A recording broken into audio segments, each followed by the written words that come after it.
Morning in a peaceful countryside. The first rays of sunlight touched the rice fields still covered in dew. The distant crow of a rooster echoed, and the smell of straw lingered in the breeze.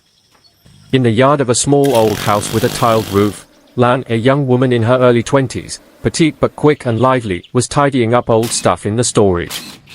She wore a simple brown blouse, faded black pants, and her hair tied neatly back. While working, she muttered to herself, "Lan, my goodness, so much scrap in this shed. All rusty iron and broken machines.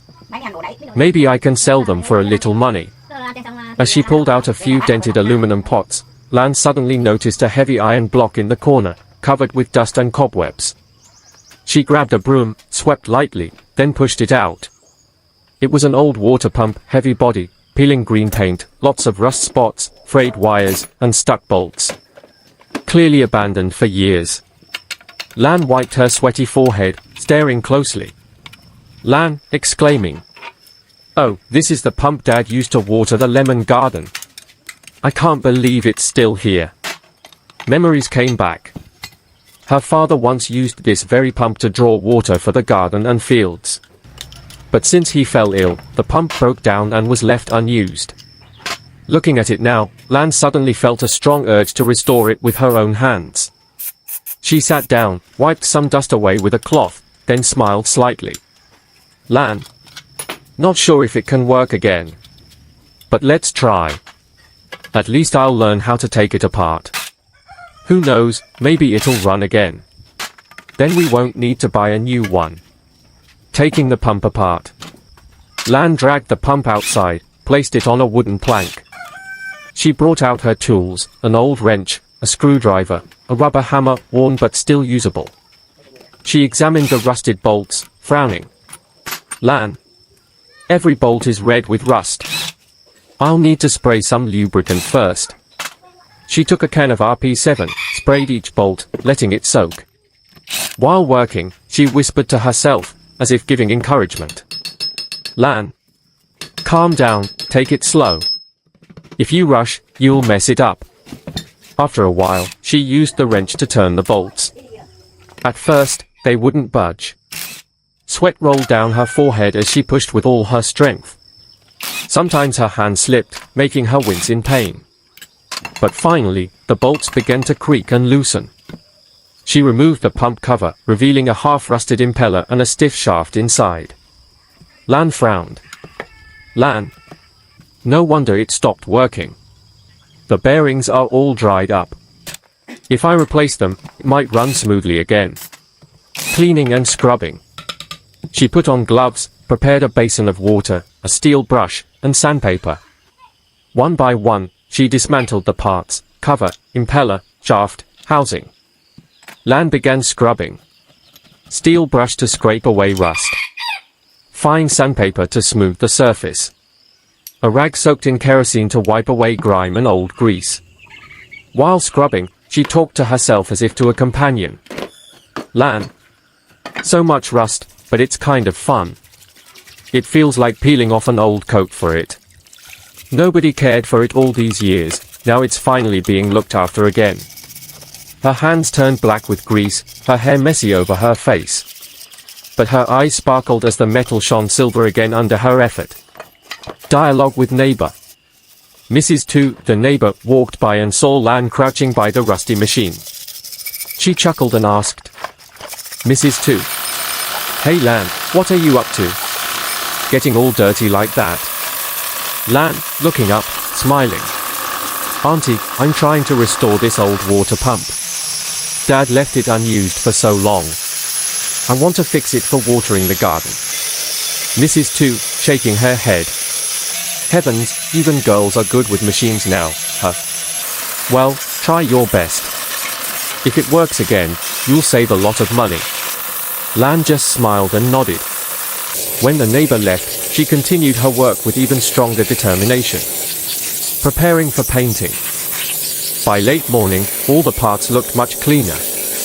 Lan dried them carefully, laid them out neatly on a sheet of nylon. Looking at them, she sighed in relief. "Lan, done with cleaning. Now I'll need to repaint the housing, otherwise it looks too rusty.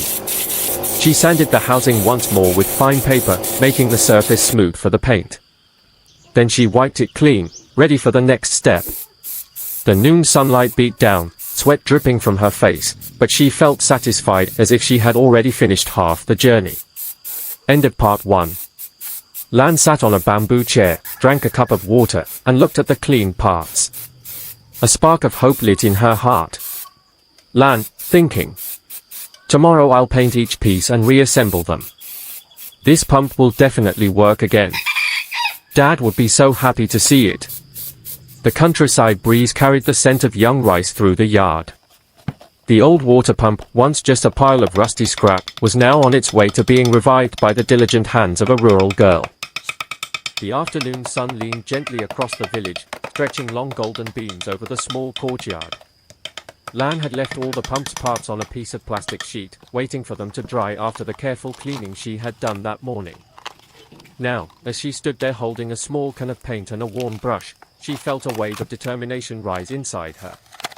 "All right," she murmured to herself, breathing in slowly, "time to give you a new coat, old friend." She dipped the brush into the green enamel paint, its sharp smell filling the air. The first stroke spread smoothly across the bare metal surface of the pump's casing. Layer by layer, she painted slowly, her movement steady, careful not to leave clumps or streaks. The rusted scars of the machine were disappearing beneath the fresh green, like an old tree being reborn with new leaves. As she worked, the village noises floated around her, the sound of chickens scratching in the dirt, children laughing in the distance, the faint thud of a hammer from a neighbor repairing a cart.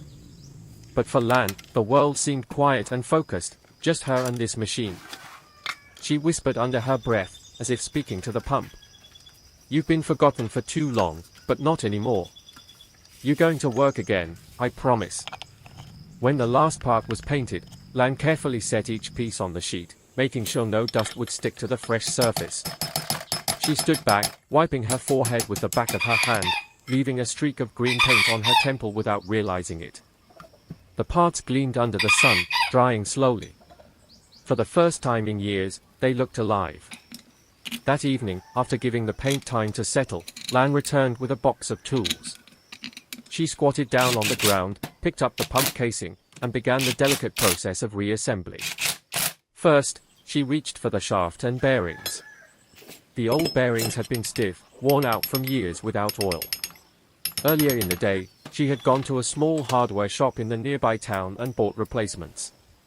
Now she pressed them carefully into place, tapping gently with the rubber mallet until they slid in snugly.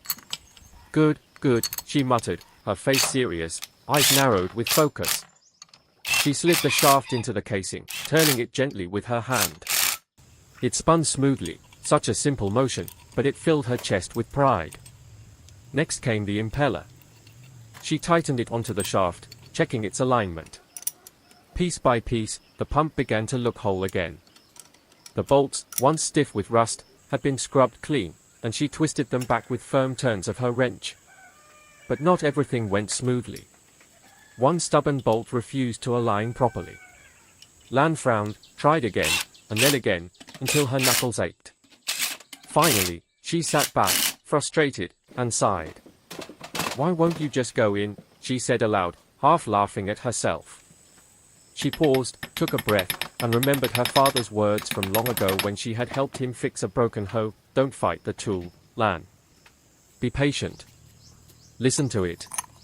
So she adjusted her angle, tapped lightly instead of forcing.